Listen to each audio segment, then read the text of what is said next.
Today we're continuing on with A Long Way from Chicago. If you've missed chapters 1 and 2, there's a link to my playlist in the description. Chapter 3 coming up next.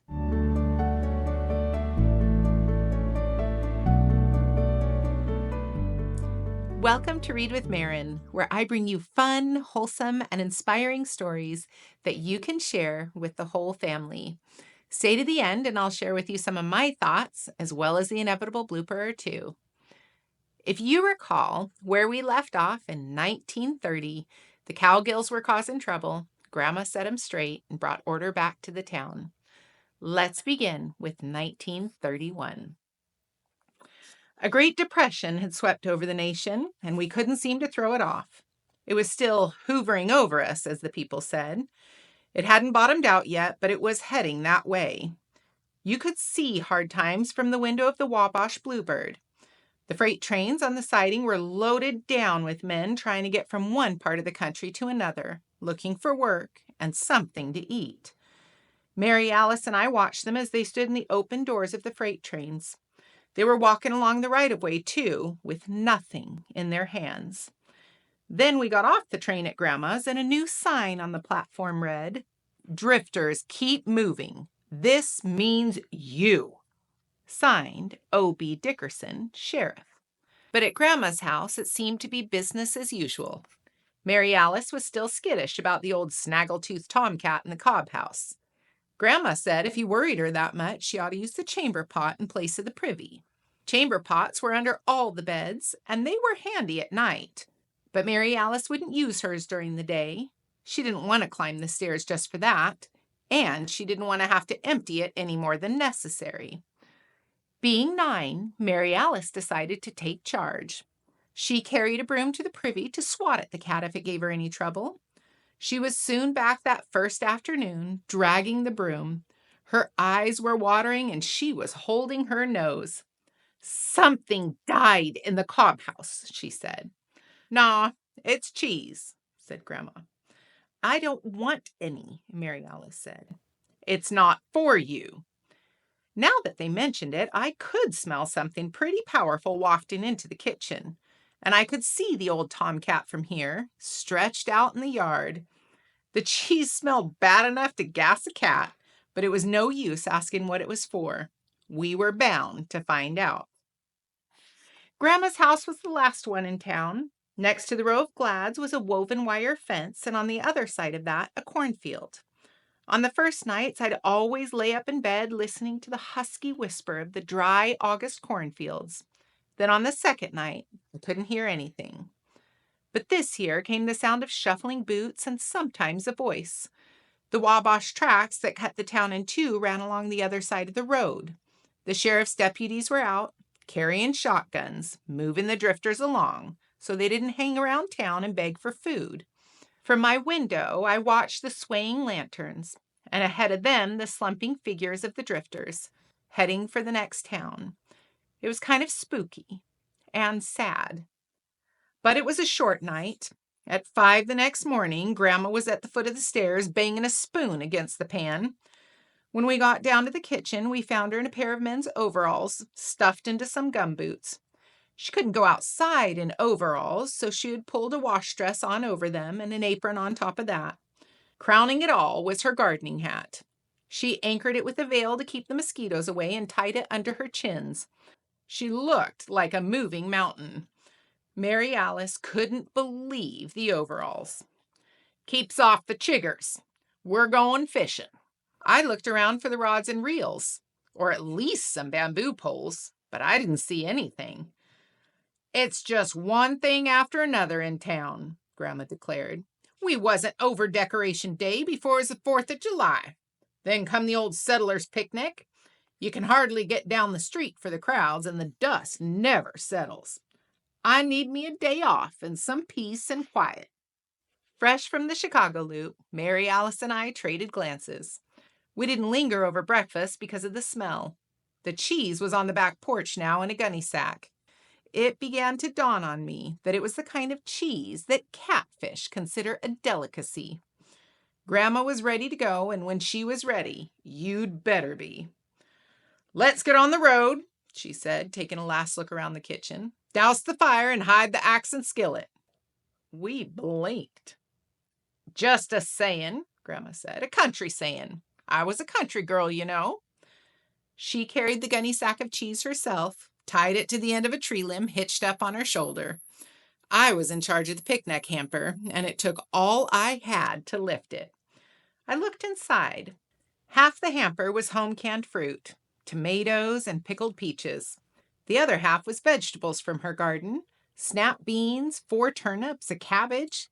The only thing that looked like a picnic was a loaf of unsliced, home-baked bread. But I didn't ask. Grandma saved herself a lot of bother by not being the kind of person that you questioned. We trooped out into the morning behind her. As soon as we left her yard, we were in the country, but I had the feeling it could be a long trip. The hamper weighed a ton, and I had no luck of getting Mary Alice to carry the other handle.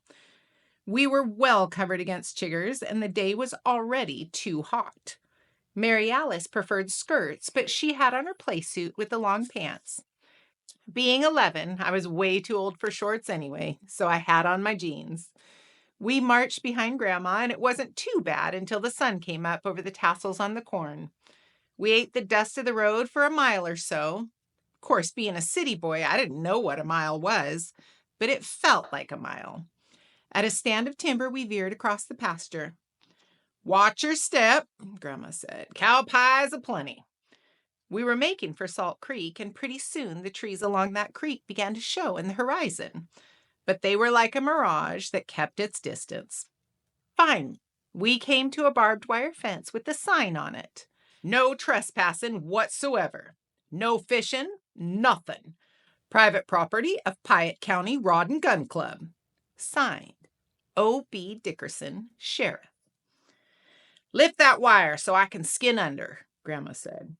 The lowest wire was pretty close to the ground, but Grandma was already flat on her back in the weeds. She had pushed the cheese through. Now she began to work her shoulders to inch herself under. I pulled up on the wire to the best of my ability, but there wasn't much slack to it. The barbs snagged her hat, though they cleared her nose. But now here come her bosom. Mary Alice stood by, sucking in her own small chest, hoping to help. The wire cut my hand, and I was stabbed 3 times by the barbs. But like a miracle, Grandma shimmied under. Mary Alice followed with plenty of room, though she didn't like to get the burrs in her hair.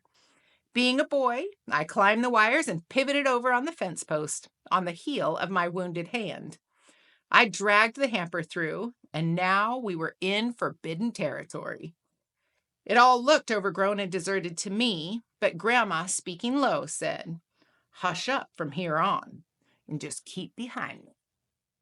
We were in the trees and the tall grass. As we sloped to the creek bottoms, the ground grew soggy underfoot. Dragonflies skated over the scum on the stagnant black water. Grandma made her way along the willows, weeping into the water. When she pulled back a tangle of vines, we saw an old, worn-out, stub-nosed rowboat. It was pulled up and tied to a tree, and the oars were shipped in the wet bottom, beside a long pole with a steel hook at the end. "Work that rope loose," Grandma whispered to me. She pointed for Mary Alice to climb aboard, and she followed, reaching back to me for the hamper. The knot was easy, but pushing the boat out with Grandma in it wasn't. By the time the boat was afloat, I was up to my shoe tops in muddy water.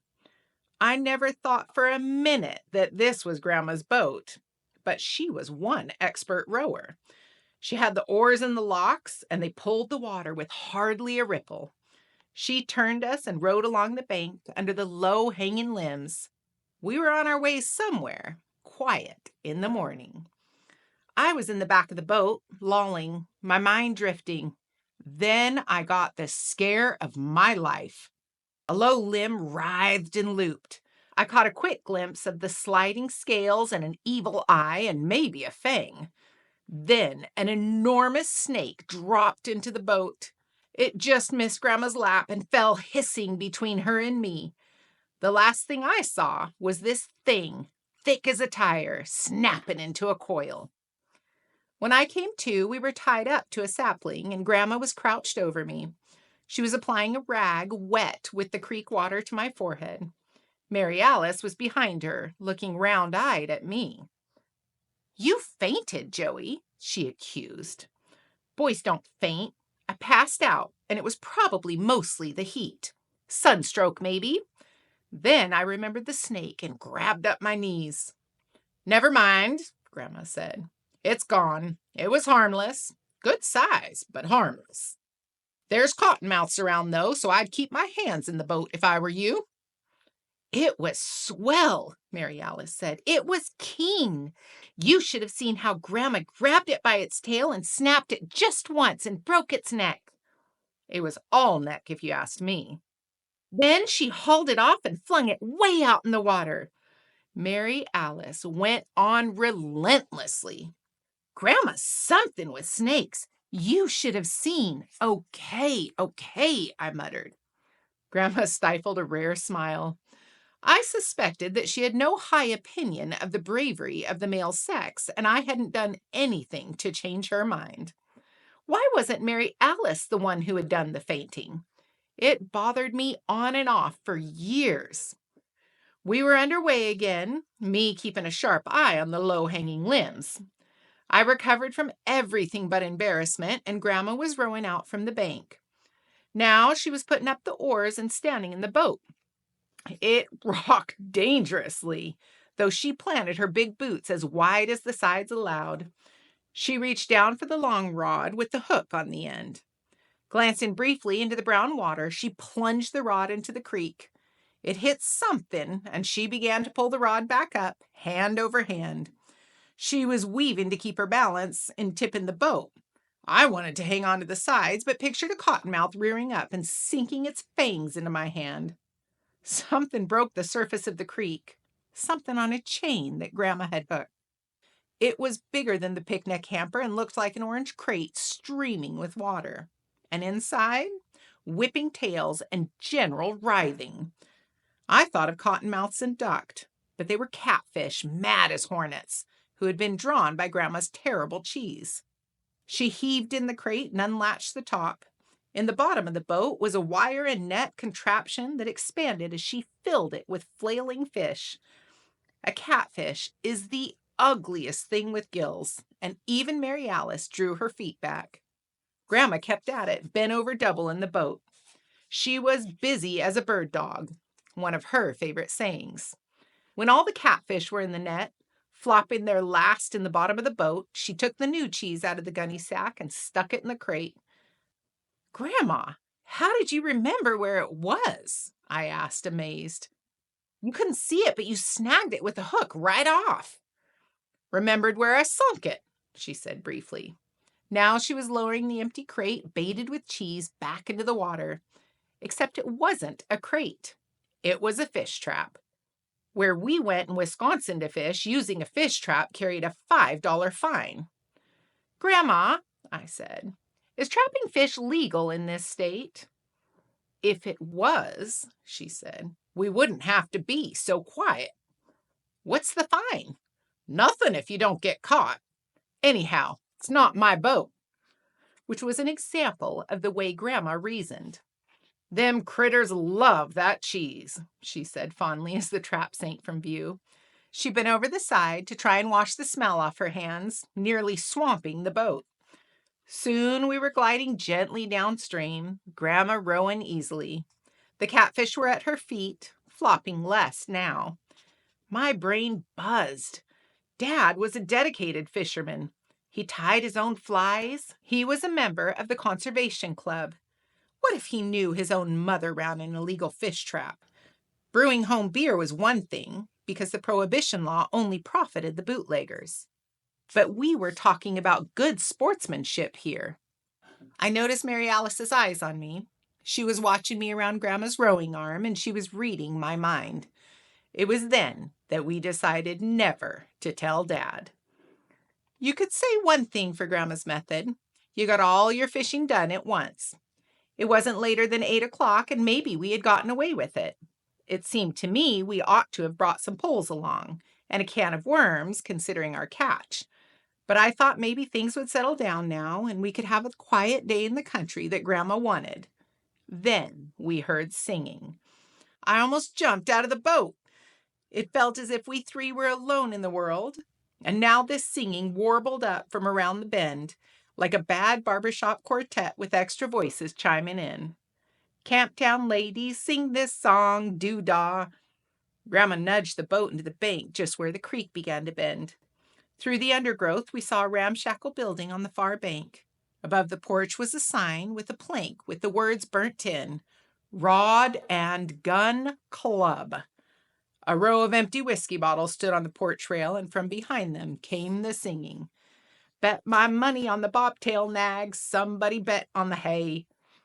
The porch sagged with singers, grown men in their underwear still partying from last night.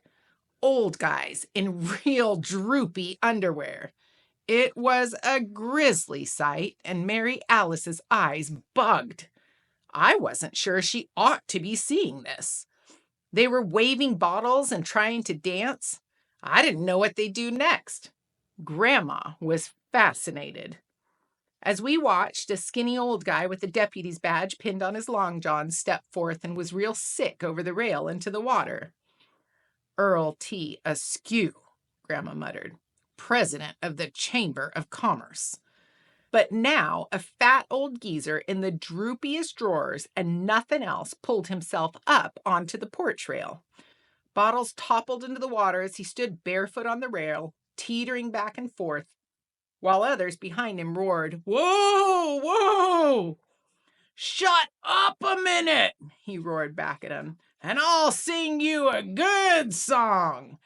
He took a slug out of the bottle in his fist and began, "The night that Patty Murphy died, I never shall forget. The whole darn town got stinking drunk, and some ain't sober yet. The only thing they done that night that filled my heart with fear, they took the ice right off the corpse and put it in the beer." Then he fell back into the arms of the cheering crowd. "Ain't that disgusting?" Grandma said. "He couldn't carry a tune in a bucket." "Who is he?" I whispered. "O.B. Dickerson, the sheriff. And them drunk skunks with him is the entire business community of the town." Mary Alice gasped. The drawers on some of the business community were riding mighty low. "They're not acting right," she said, very prim.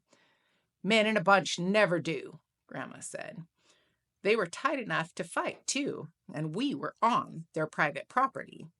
Not only that, we were in a boat full of trapped fish, almost under the bloodshot eye of the sheriff.